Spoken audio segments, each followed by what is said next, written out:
నాకు చైల్డ్హుడ్ అంటే ఒక డ్రామా, నాకు చైల్డ్హుడ్ అంటే కష్టం. సో నాకు రాకూడదని.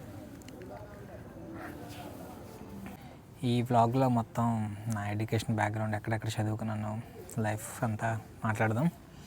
కొంచెం లెందీ వీడియో, ఓపికతో చూడండి చూసేటోళ్ళు ఎవరైనా. లెట్స్ స్టార్ట్ చేస్తే మాది సూర్యాపేట జిల్లా, ప్రజెంటు మద్దిరాల మండలం, మామిళ్ళమడవ విలేజ్. మేము చిన్నప్పుడు అంటే నాకు ఒక 4 or 5 years ఏజ్ ఉన్నప్పుడే మైగ్రేట్ అయిపోయాం విజయవాడకి. రీజన్స్ సింపుల్, కొంచెం అప్పులు ఉండే, ఊళ్ళల్లో సరిగ్గా పంటలు పండేవి కావు, వాటర్ ఉండేది కాదు. అండ్ ఇవి పక్కన పెడితే మెయిన్ ఎడ్యుకేషన్ బాగుండేది కాదు. సో ఉన్న ఫ్యాక్ట్ అది అందరికీ తెలిసిందే, తెలంగాణలో ఎడ్యుకేషన్ అలా ఉండేది ఒకప్పుడు. సో ఇంకా విజయవాడకు మైగ్రేట్ అయిపోయాం. విజయవాడ మైగ్రేట్ అయిపోతే నన్ను, మా అక్క, నాకు ఒక సిస్టర్, నేను మా సిస్టర్ ఇద్దరం. సో ఒక బ్లాగ్ చేస్తాను ఫ్యామిలీ మొత్తం అందరినీ ఇంట్రడ్యూస్ చేస్తూ. సో ప్రస్తుతానికైతే అడ్జస్ట్ అవ్వండి.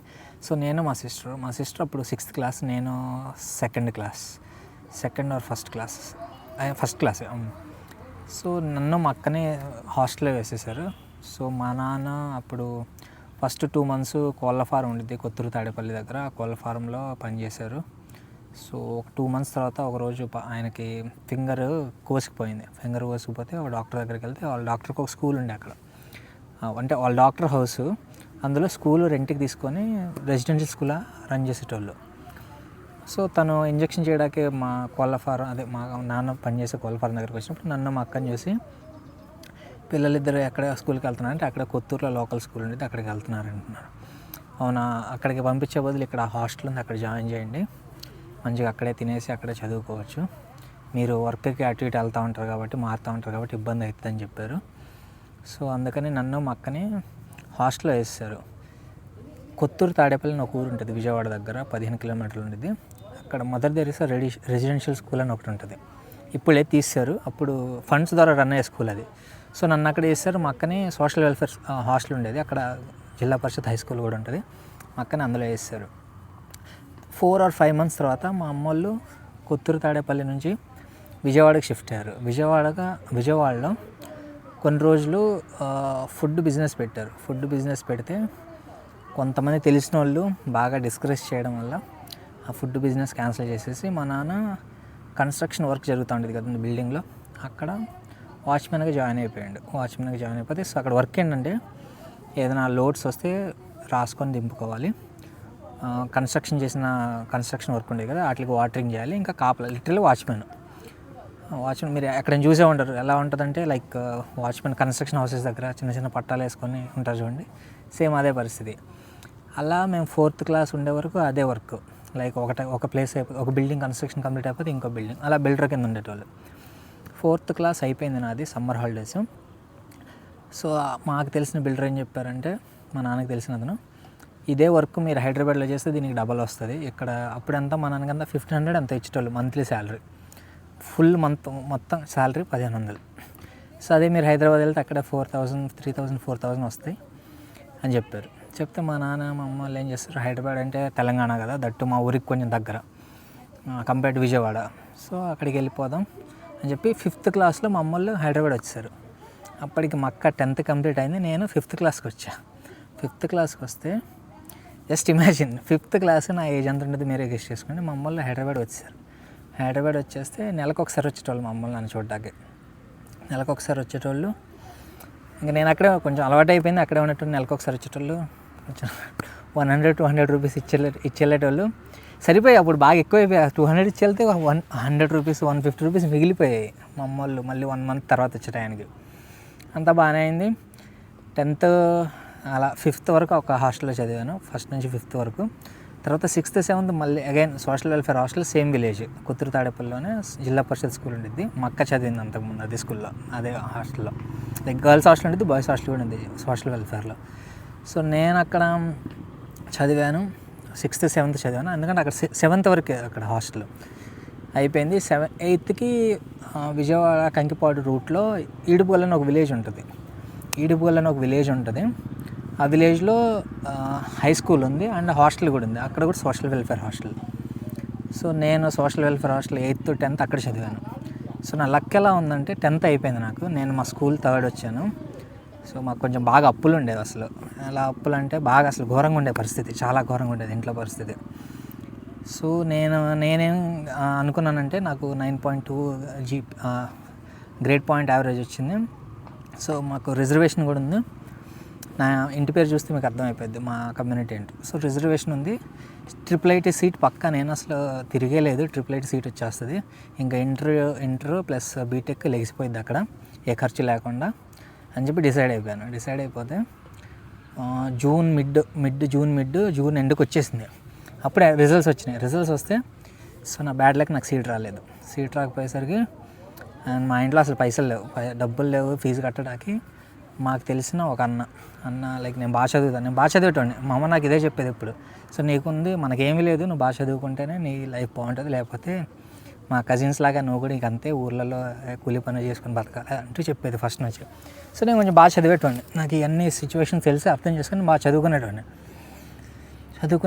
ఇంకా సీట్ రాలేదు, డబ్బులు కట్టాక అడ్మిషన్ ఫీజు లేదు. నేనేమనుకున్నానంటే ఒక ఇయర్ ఇంట్లో ఉండిపోతాను, ఏదో పని చేసుకుంటాను, డబ్బులు సంపాదించుకొని నెక్స్ట్ ఇయర్ జాయిన్ అవుతాను అంది. అప్పుడు నాకు తెలిసిన ఒక అన్న, సో నేను బాగా చదువుతాను అని చెప్పి 1 year అనుకుంటాం, కానీ 1 year 2 years అవ్వచ్చు, అబ్బాయికి గ్యాప్ రాకూడదు, ఆ ఫీజు నేను కడతాను, మీరు నాకు కావాలంటే నాకు తర్వాత ఇవ్వండి మీ దగ్గర ఉన్నప్పుడు అని చెప్పి ఆ అన్న ఫోన్ చేసి, అన్న పేరు శ్యామ్ అన్న.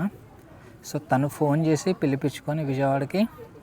సో నేను ఏదైతే 10th వరకు చదివిన హాస్టల్ ఉంది కదండి, అందులోనే కాలేజ్ హాస్టల్ కూడా ఉంది. యాక్చువల్ పైన ఒక ఎక్స్ట్రా ఫ్లోర్ ఉంటే సోషల్ వెల్ఫేర్ డిపార్ట్మెంట్ ఏం చేసిందంటే లిమిటెడ్ సీట్స్కి కొంతమంది కాలేజ్ స్టూడెంట్స్కి అడ్మిషన్ ఇచ్చింది అందులో. సో నా లక్కీగా నేను అక్కడ హాస్టల్లోనే, సేమ్ నేను 10th వరకు చదివిన హాస్టల్లోనే కాలేజ్ హాస్టల్ కూడా రావడం నా అదృష్టం. సో నేను అక్కడే ఉంటూ సో నేను కాలేజ్లో జాయిన్ అయ్యాను. కాలేజ్ 2 months స్టార్ట్ అయిపోయింది అప్పటికే. మీకు ఆంధ్రాలో ఎలా కాలేజ్ ఐడియా ఉంటుంది విజయవాడలో, అక్కడ అడ్మిషన్ రావడం చాలా అంటే చాలా కష్టం. అలాంటి కాలేజ్లో మీకు ఫస్ట్ రావడమే కష్టం. అలాంటిది నాకు 2 months తర్వాత నేను ఏదైతే అన్న చెప్పానో శ్యామ్ అన్న అని, తను వాళ్ళ కజిన్ ఎవరో ఉంటే ప్రొఫెసర్ అక్కడ, ఆయనతో మాట్లాడి పలానా అబ్బాయి ఇది పరిస్థితి, సో నా బ్యాక్గ్రౌండ్ మొత్తం చెప్పేసి మీరే ఎలాగోలాగా చేయండి, చేసి అడ్మిషన్ ఇప్పించండి అని చెప్పి పంపించారు. పంపిస్తే మణిపూర్ నుంచి ఒక అబ్బాయి ఉండేటాడు, తనకి అక్కడ విజయవాడలో వెదర్ పడక తను అడ్మిషన్ వదిలేసి క్యాన్సిల్ చేసుకొని వెళ్ళిపోతే తన ప్లేస్లో నాకు అడ్మిషన్ ఇప్పించాడు ఆయన. 2 days మాట్లాడి, అక్కడ మాకు ఫాదర్స్ ఉంటారు, లైక్ ఇంటర్మీడియట్ డిగ్రీకి అలా ప్రిన్సిపల్స్ ఉంటారు, వైస్ ప్రిన్సిపల్స్, వాళ్ళని ఫాదర్స్ అంటాం, ఎందుకంటే క్రిస్టియన్ కాలేజ్ కాబట్టి. సో ఫైనల్గా అడ్మిషన్ వచ్చింది. ఫీజు మొత్తం పే చేయాలని చెప్పారు. బేసిక్గా కొంచెం లోయల కాలేజ్లో ఫీజు ఎక్కువ ఉంటుంది, బట్ రెప్యుటేషన్ ఉన్న కాలేజ్ అన్నే కట్టేద్దాం, ఏం పర్లేదు కట్టేసి తర్వాత ఉన్నప్పుడు ఇవ్వండి అన్నారు. మా స్కూల్లో 3rd వచ్చాను. గవర్నమెంట్ స్కూల్స్లో అంటే కొంచెం క్యాష్ ప్రైజెస్ ఎక్కువ ఉంటాయి, కాలేజ్ ఫస్ట్ అలా స్కూల్ ఫస్ట్ సెకండ్ థర్డ్ వచ్చేటోళ్ళకి. సో నేను స్కూల్ 3rd, నాకు కొంచెం క్యాష్ గట్టిగానే వచ్చింది, ఒక 6,000 or 7,000 వచ్చింది. సో అవి నేను అన్న పే చేశారు కదా, ఆగస్ట్లో ప్రైజ్ మనీ ఇచ్చారు, జూన్ జూలైలో జాయిన్ అయ్యాను. 1 month తర్వాత నాకు ఆ ప్రైజ్ మనీ వచ్చింది. సో అన్నకు 7,000 ఇచ్చేస్తుంది. తర్వాత ఒక 6 months తర్వాత అనుకుంటా మళ్ళీ మనీ మా అమ్మ వాళ్ళు ఇస్తే, ఎక్కడో ఊర్లోంచి అప్పు చేసి ఇస్తే ఇచ్చేసాను అవి కూడా. సో 1 year అలా క్లియర్ అయిపోయింది. సో 1 year అయిపోయింది, ఎగ్జామ్స్ రాసాను. ఇంకా 2 years inter first year second year, those days are my like ఎలా చెప్పాలి మీకు, 10th అప్పుడు సమైకాంధ్ర మొత్తం గోల 2 months స్కూల్కి వెళ్ళలేదు, అందుకే కొంచెం మార్క్స్ తక్కువ వచ్చేసి నేను మా ఊరికి వచ్చేసాను. సో గోల ఉండే సరిగ్గా చదవలేదు. సో అది అందుకే 9.2 వచ్చింది, అది అయిపోయింది. Inter first year second year. Actual point ఏంటంటే ఇక్కడ నేను 9thలో ఉన్నప్పుడు మా అమ్మోళ్ళు హైదరాబాద్ నుంచి మా ఊరు వచ్చేసారు. రీజన్ ఏంటంటే ఎవరో ఒక ఆయన మాటిని, ఊరిలో ఇప్పుడు బాగానే వస్తున్నాయి పంటలు అది ఇదని ఊరికి వచ్చేసారు. మేము వచ్చినప్పుడు ఊరికి ఒక 40,000 అంత అప్పు ఉండేది. ఊరికి వచ్చాక 3 yearsలో అదంతా 4 or 5 lakhs అయిపోయింది. సో మేము రియలైజ్ అయింది ఏంటంటే ఊర్లో ఉంటే గట్టిగా ఆస్తి ఉండాలి, కౌలుతో చేసి బాగుపడదాం అనుకుంటే దానంత తెలివి తక్కువ పని ఇంకోటి ఉండదు. సో లిటరల్లీ మేము 40,000తో వస్తే 4 or 5 lakhs అప్ అయిపోయింది. ఇంక అప్పటికి నా చదువు అవ్వలే అసలు, అప్పుడే నా యాక్చువల్ ఎడ్యుకేషన్ స్టార్ట్ అయింది. ఎందుకంటే 10th వరకు పెద్ద ఫీజు ఉండవు, బట్ ఇంటర్ నుంచి స్టార్ట్ అవుద్ది actual fees. So inter second ఇయర్లో ఉన్నప్పుడు ఎగ్జామ్స్ అయిపోయినాయి. మా అమ్మ రియలైజ్ అయింది, ఓకే ఇక్కడ ఉంటే అవ్వదు, పిల్లోడికి చదువులకు కావాలి డబ్బులు అని చెప్పేసి మళ్ళీ హైదరాబాద్ వచ్చేసి మళ్ళీ సేమ్ వాచ్మెన్గా జాయిన్ అయిపోయారు. మా నాన్న వాచ్మెన్గా ఉండేటప్పుడు, మా అమ్మ వేరే పనికి వెళ్ళేది, హోటల్లో పనికి వెళ్ళేది. సో కొంచెం మనీ వచ్చాయి, ఆ మనీతో చదువుకునేటను. Coming to this first year ending, first year అయిపోయింది, నాకు మంచి మార్క్స్ వచ్చినాయి. లాయోలా కాలేజ్లో మీకు 5 సబ్జెక్ట్స్ కదా ఇంటర్మీడియట్లో, నాది ఎంపీసీ గ్రూపు, 5 సబ్జెక్ట్స్, 5 hours అంతే. మార్నింగ్ 9:30కి వెళ్తే మీకు ఆఫ్టర్నూన్ 3:30కి అయిపోయింది కాలేజ్. బయట కాలేజెస్ లాగా ఈ రోట్లో అని అదే ఉండదు, 5 hours అంతే. సో అక్కడ మీకు 70%, 75% మీకు మార్క్స్ వచ్చినాయంటే తిరగలేదు మీకు తోపు అక్కడ. సో అలాంటిది I was able to get good marks. పర్సంటేజ్లో చెప్పాలంటే ఆల్మోస్ట్ 90% దాకా వచ్చింది, 8 to 90% దాకా. సో మా వైస్ ప్రిన్సిపల్ ఎవరైతే ఫాదర్ ఉంటారో, సో నాకు అర్థమైపోయింది. నేను స్ట్రైట్కి వెళ్ళిపోయాను సెకండ్ ఇయర్ అప్పుడు. సార్ ఇది నా పరిస్థితి, మా ఇంట్లో సిచ్యువేషన్ ఇది, నాకు ఇన్ని మార్క్స్ వచ్చినాయి, నేను ఫీజు ఎంత పే చేయాలంటే. One good thing about Loyola college ఏంటంటే దే ఏమంటారు, బాగా ఎంకరేజ్ చేస్తారు. ఎవరైనా పూర్ బ్యాక్గ్రౌండ్తో ఉన్నారనుకోండి, వాళ్ళని బాగా ఎంకరేజ్ చేస్తారు చదువులో. సో ఫీజు ఎంత ఉంటే అందులో నాకు 50% డిస్కౌంట్ ఇచ్చారు, లైక్ కన్సెషన్ ఇచ్చారు. సో నేను హాఫ్ ఫీజు పే చేసుకున్నాను, అయిపోయింది. ఇంటర్మీడియట్ అయిపోయింది.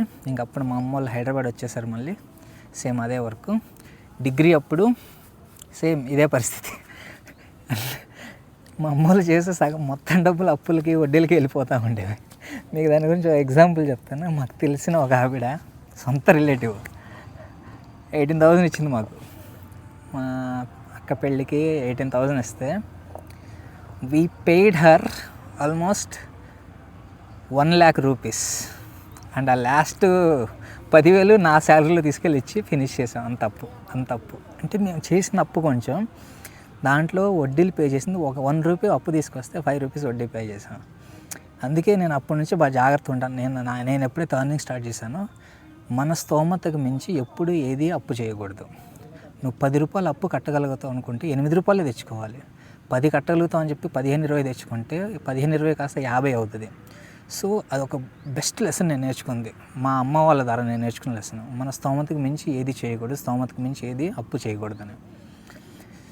సో అది గ్రాడ్యుయేషన్కి వచ్చాను. First semester like first year అంతే, సేమ్ ఇదే సిచ్యువేషన్ అయితే సేమ్ అదే అన్న. మళ్ళీ ఆయన కొంచెం మనీ ఇచ్చారు, మా దగ్గర కొంచెం ఉండే, మొత్తానికి అయిపోయింది.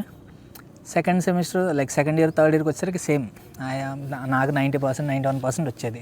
స్ట్రైట్కి వెళ్ళేటుండే ఫాదర్ దగ్గరికి. ఫాదర్ ఇది పరిస్థితి అంటే ఆయనకి నేను ఎంత నోటెడ్ అయిపోయానంటే, ఫస్ట్ ఇయర్ తర్వాత ఇంకొచ్చారు, ఇంకొకే న్యూ అకాడమిక్ ఇయర్ స్టార్ట్ అయింది, వీడు ఒకడు వస్తాడు, వీడికి కన్సెషన్ ఇవ్వాలని చెప్పి వాళ్ళకి కూడా నోటెడ్ అయిపోయాను. సో తీసుకునేటోడిని వచ్చేసేటోడిని. అలా గ్రాడ్యుయేషన్ అయిపోయింది. వెరీ వెరీ డిఫికల్ట్ ఫేజ్ అండి. లైక్ గ్రాడ్యుయేషన్ బెటర్, కానీ 9th, 10th, +1, +2 ఈ 4 years అసలు నా లైఫ్లో ఎలా చెప్పాలంటే, ఇంకా నాకు చెప్తున్నా కూడా నాకు కళ్ళ నీళ్ళు వచ్చేస్తాయి. సో అలాంటి ఫేజ్ అసలు. లైక్ చాలామంది చెప్తూ ఉంటారు ఏంటంటే, అందరూ లైక్ వాళ్ళ చైల్డ్హుడ్కి వెళ్దాం అనుకుంటారు, కానీ నేను అలా కాదు. నాకు చైల్డ్హుడ్ అంటే ఒక డ్రామా, నాకు చైల్డ్హుడ్ అంటే కష్టం. సో నాకు రాకూడదని. సారీ చెప్తుంటే నాకే కళ్ళ మీద నీళ్ళు తిరుగుతున్నాయి. So that was very very bad phase అసలు. అమ్మో, అవి ఎప్పుడు అందరూ అంటూ ఉంటారు జాబ్ కంటే చైల్డ్హుడ్ బాగుంటుందని. నాకు జాబ్ వచ్చాక బాగుంది, ఎందుకంటే ఏదైనా నేను తీసుకోగలను, నా చేతిలో ఉంటుంది ఇప్పుడు ప్రతిదీ. సో నేను ఏదైనా నేను చేయగలను, ఇప్పుడు నా చేతిలో ఉంటుంది. సో మంచో చెడు నేను తట్టుకోగలను. బట్ ఆ చైల్డ్హుడ్ ఫేజ్ మాత్రం హారిబుల్. సరే, గ్రాడ్యుయేషను ఆల్మోస్ట్ గాట్ 90% వచ్చింది నాకు. 90% వచ్చింది. ఇంకా అప్పుడు కొంచెం అప్పులన్నీ క్లియర్ అవుతా వచ్చినాయి మాకు. ఇంకా మా అమ్మ వాళ్ళు కొంచెం మనీ బాగానే వచ్చేవి. హైదరాబాద్లో 2-3 పనులు చేసేటోళ్ళు, వాచ్మెన్కి డబ్బులు వచ్చాయి. మా అమ్మ మళ్ళీ ఒక కంపెనీ ఉండేది, దాంట్లో హౌస్ కీపింగ్ దాంట్లోకి వెళ్ళేది. మళ్ళీ ఈవినింగ్ టైంలో హోటల్లో వర్క్ చేసేది. అలా అవుతా మేము ఎప్పుడైతే మళ్ళీ హైదరాబాద్ వచ్చామో గ్రాడ్యుయేషన్కి వచ్చాక, సో మేము ఓన్ బిజినెస్ స్టార్ట్ చేసాం. బిజినెస్ ఇందాకే స్ట్రీట్ ఫుడ్ మీకు ఐడియానే ఉంటుంది, రొట్టెలు చేస్తూ ఉంటారు కదండి. ఆ బిజినెస్ స్టార్ట్ చేసాం గ్రాడ్యుయేషన్ సెకండ్ ఇయర్ స్టార్టింగ్లో. అదే ఫస్ట్ ఇయర్ సెకండ్ ఇయర్ మధ్యలో స్టార్ట్ చేసాం. సో అది ఎప్పుడైతే బిజినెస్ స్టార్ట్ చేసామో అప్పుడు మాకు కొన్ని చీటీలు కట్టి ఆ డబ్బులు తీసుకొచ్చి అప్పులు క్లియర్ చేసుకుంటా గ్రాడ్యుయేషన్ నాకు ఫీజులు పే చేసేటోళ్ళు. ఆ ఫీజులు కూడా ఎలా అంటే, ఫస్ట్ ఇయర్ పే చేశారు, సెకండ్ ఇయర్ థర్డ్ ఇయర్ నేను సమ్మర్ హాలిడేస్ ఇంటికి వచ్చేటోండి కదా, ఒక 45 days 50 days సమ్మర్ హాలిడేస్ ఉండేది. మా నాన్న వాచ్మెన్ ఉండేటాడు కదా, ఆ వాచ్మెన్ ఆ కన్స్ట్రక్షన్ బిల్డింగ్స్ ఉంటాయి కదా, అంటే కన్స్ట్రక్షన్ వర్క్ జరుగుతాయి. సో నేను అందులోనే వర్క్కి వెళ్ళేటవాడిని, మా నాన్నతో పాటు నేను పనికి వెళ్ళేటవాడిని. సో నాకు 1 ఇయర్కి కావాల్సిన మనీ ఒక 25,000 30,000 చేసుకొని, సో అది నా ఫీజులు నేనే కట్టుకునేటోని. మా అమ్మ వాళ్ళు మా నాన్న చేసే డబ్బులు మాత్రం చీటీలు కట్టుకుంటా దాంతో అప్పులు తెచ్చుకుంటుండేటోళ్ళం. అలా గ్రాడ్యుయేషన్ ఎండ్కి వచ్చింది. ఎండ్కి వస్తే ఇంకా నేను ఎంఎస్సి కూడా చేద్దాం, ఎంఎస్సి స్టాటిస్టిక్స్ చేద్దాం అని చెప్పి కోచింగ్కి వెళ్ళాను. కోచింగ్కి వెళ్ళి సాటర్డే సండేస్ కొంచెం ఎర్లీ మార్నింగ్ కోచింగ్కి వెళ్ళేటోనే. బాగానే కష్టపడ్డాం. దేవుడి దయ వల్ల మంచి మంచి కాలేజెస్లో, లైక్ మంచి మంచి యూనివర్సిటీస్లో అడ్మిషన్ వచ్చింది. మా ఇంటి పరిస్థితిని చూసి, మా ఇంట్లో ఉన్న ఫినాన్షియల్ కండిషన్ చూసి నేనేమనుకున్నానంటే, హైదరాబాద్ యూనివర్సిటీ ఆఫ్ హైదరాబాద్ అనేది ఇండియాలో అప్పుడు టాప్ 3rd యూనివర్సిటీ సెంట్రల్ యూనివర్సిటీస్లో. BHU number 1 Banaras Hindu university. నాకు బనారస్ హిందూ యూనివర్సిటీలో 2nd ర్యాంక్ వచ్చింది మా కమ్యూనిటీలో. సో ఈజీగా సీట్ కన్ఫర్మ్ వచ్చేస్తుంది. బట్ అంత దూరం వెళ్ళాలి, ఫీజు ఎక్కువ ఉండిద్ది, ట్రావెలింగ్, ఇవన్నీ ఆలోచించి ఎందుకులేండి, యూనివర్సిటీ ఆఫ్ హైదరాబాద్ అయితే పక్కన మా ఇంటి దగ్గర నుంచి ఒక 7-8 కిలోమీటర్స్ ఉంటుంది. అంటే మా నాన్న ఎక్కడైతే వర్క్ చేసేటోళ్ళు వాచ్మెన్గా, ఆ బిల్డింగ్ దగ్గర నుంచి 7-8 కిలోమీటర్స్ ఉండేది. ఇంకా నేను హాస్టల్లో జాయిన్ అయిపోయాను యూనివర్సిటీ ఆఫ్ హైదరాబాద్లో కూడా. ఫీజు చాలా తక్కువ, మినిమల్ ఫీజు. నాకు కమ్యూనిటీ రిజర్వేషన్ ఉంది కాబట్టి ఓన్లీ ఎగ్జామ్ ఫీజు ఉండేది అండ్ హాస్టల్ ఫీజు ఉండేది కాదు. ఇంకా మెస్ బిల్లు 1,500 2,000 అలా వచ్చేది. అవి మా అమ్మ వాళ్ళు పంపించేటోళ్ళు. సెకండ్ సెమిస్టర్కి వచ్చాం. సెకండ్ సెమిస్టర్లో కోవిడ్ వచ్చింది. కోవిడ్ వస్తే ఇంటికి వెళ్ళిపోయాను. మన కన్స్ట్రక్షన్ చేసే బిల్డింగ్ దగ్గరే తెలుసు కదా, పట్టాలు కట్టుకొని ఉంటారు, అలా ఉండేటోళ్ళం మేము. అలా ఉండేటోళ్ళం. మా ఫ్రెండ్స్లో మీరు పాత వీడియోలు ఎవరిని చూసే ఉంటారు. రూపేష్ అని ఒకడు ఉంటాడు. That guy has seen everything in my life. అంటే లిటరల్ ఎలా చెప్పాలంటే, వాడు మేము ఎక్కడైతే చిన్న చిన్న పట్టాలు వేసుకుని ఉంటాలో ఆ ఇంటికి ఒకసారి వచ్చాడు. దాని తర్వాత ఇప్పుడు మేము రెంట్కి ఒక చోట కొంచెం బెటర్ ఇల్లే, అక్కడికి వచ్చాడు. ఇంకొన్ని రోజులు గుడ్ న్యూస్ చెప్తా అంటున్నాం కదా. యాక్చువల్లీ గుడ్ న్యూస్ అంటే లైక్ చెప్తాం అనుకున్న అఫీషియల్గా, బట్ ఇక్కడ సందర్భం వచ్చింది కాబట్టి చెప్తున్నాను. మేము లోన్ తీసుకొని మా దగ్గర కొంచెం మనీ సేవ్ చేసుకొని, నాకు జాబ్ వచ్చాక కొంచెం మనీ సేవ్ చేసి లోన్ తీసుకొని ఒక ఫ్లాట్ కొనుక్కున్నాం మదీనాగూడలో. సో అది యాక్చువల్లీ ఒక వ్లాగ్ చేద్దాం అనుకున్నాను. అది కొంచెం లోన్ క్లియర్ అయిపోయాక, ఇంట్లోకి వెళ్ళాక, సీన్స్ వచ్చింది కాబట్టి చెప్తున్నాను. సో ఆ ఇల్లు కూడా చూశాడు వాడు. సో దట్ గా has seen everything in my life. వాడు నాకు ఎంత క్లోజ్ ఫ్రెండ్ అంటే, మీరు చాలా వ్లాగ్స్లో చూసే ఉంటారు వాడిని. వాడు ఇంకా వాళ్ళ ఫ్యూచర్లో కూడా చాలా వ్లాగ్స్లో చూస్తారు కూడా. సో వాడు చెప్తాడనమాట, లైక్ అయ్యో అది చెప్తూ ఉంటాడు, లైక్ నువ్వు చూసింది చేసింది అసలు నెక్స్ట్ లెవెల్, నేను అలానే చూసాను, ఇలా ఎక్కడ దాకా వచ్చావు. సో అదే లైఫ్ అంటే, మన లైఫ్ మీద హోప్ ఉండాలి. సో ఖచ్చితంగా ఏదో రోజు మారిద్ది. అది ఎంఎస్సి అయిపోయింది. 3rd సెమిస్టర్ 4th సెమిస్టర్లో ఉన్నప్పుడు మాకు క్యాంపస్ ప్లేస్మెంట్స్ వచ్చినాయి. నేను అప్పుడు కొంచెం యూపీఎస్సీ కూడా రాద్దామని ప్రిపేర్ అవుతూ ఉండే. అండ్ ఇప్పుడు ప్రజెంట్ చేస్తున్న కంపెనీ మా ఇంటి పక్కనే అంటే జస్ట్ 5 minutes మా ఇంటి పక్కనే కదా అని ప్లేస్మెంట్ కూర్చున్నాను. జాబ్ వచ్చింది. ఫస్ట్ అయిష్టంగానే వెళ్ళాను, ఎందుకంటే అప్పుడు యూపీఎస్సీ చదువుతుండే కదా. బట్ తర్వాత రాను యూపీఎస్సీ బాగా కాంప్లికేటెడ్ అని రియలైజ్ అయ్యి ఇంకా ఇదే జాబ్లో కంటిన్యూ చేస్తున్నాను. So that's what life. మనం కొన్నిసార్లు ఏది వద్దనుకుంటామో అదే మనకు దారి చూపిస్తుంది. సో నేనైతే ఏది వద్దనుకున్న జాబ్ అదే ఇప్పుడు యాక్చువల్ నాకు తిండి పెడుతుంది రోజు. కంపెనీ మంచి కంపెనీ, మంచిగా చూసుకుంటారు, బాగానే పే చేస్తారు, సరిపడా పే చేస్తారు. సో ఏమీ లేనప్పుడు జాబ్ ఇచ్చారు కాబట్టి మా అమ్మ ఆ కంపెనీ వదలొద్దనిద్ది. అది ప్రస్తుతానికైతే బాగానే ఉంది అంతా. బట్ అది చాలామందికి కష్టాలు లేట్గా వస్తాయి. నాకు ఫస్ట్ వచ్చినాయి, అవన్నీ చూసుకొని వచ్చా. కొంచెం దేవుడు ఇప్పుడు కొంచెం కంఫర్టబుల్గా ఉంది, దేవుడి దయ వల్ల. సో యాక్చువల్ ఇంకా చాలా స్టోరీస్ ఉన్నాయి, బట్ నేను ఏదో పైన చెప్పేశాను. బట్ మా అమ్మ మా నాన్న పడ్డ కష్టానికి, నేను ఫేస్ చేసిన ఛాలెంజెస్కి we're doing fine now. Loan ఉంది, హోమ్ లోన్, అది కట్టుకుంటా, జాబ్ చేసుకుంటా, నచ్చిన మనుషుల మధ్య ఉంటా, నచ్చిన ఫ్రెండ్స్ మధ్య తిరుగుతా, బాగానే ఉంది లైఫ్, ప్రశాంతంగా వెళ్తుంది. దేవుడి దయ వల్ల ఇలాగే సాఫీగా సాగిపోవాలని కోరుకుంటున్నాను. సాఫీగా సాగదు, కష్టాలు వస్తాయి, బట్ అవి ఫేస్ చేసే స్ట్రెంగ్త్, కాన్ఫిడెన్స్ అయితే దేవుడిని ఇవ్వాలని కోరుకుంటున్నాను. ఈ మధ్య టెంపుల్స్కి బాగా వెళ్ళి అదే కోరుకుంటున్నాను నేను. కష్టాలు రావని కాదు గాడ్, వస్తాయి, కష్టాలు వస్తాయి, బట్ ఆ కష్టాలని తట్టుకునే శక్తి నువ్వు చాలు, దాన్ని ఫేస్ చేసేయగలిగే స్ట్రెంగ్త్ ఇవ్వు చాలని కోరుకుంటున్నాను. సో ఇది స్టోరీ అంటే అప్పుడు కష్టాలు ఈరోజు కామెడీ అవుతాయి అంతే. That's how the life is. అది వీడియో నచ్చుతుంది అనుకుంటున్నాను. నచ్చితే లైక్ చేయండి, సబ్స్క్రైబ్ చేయండి. Thanks for watching.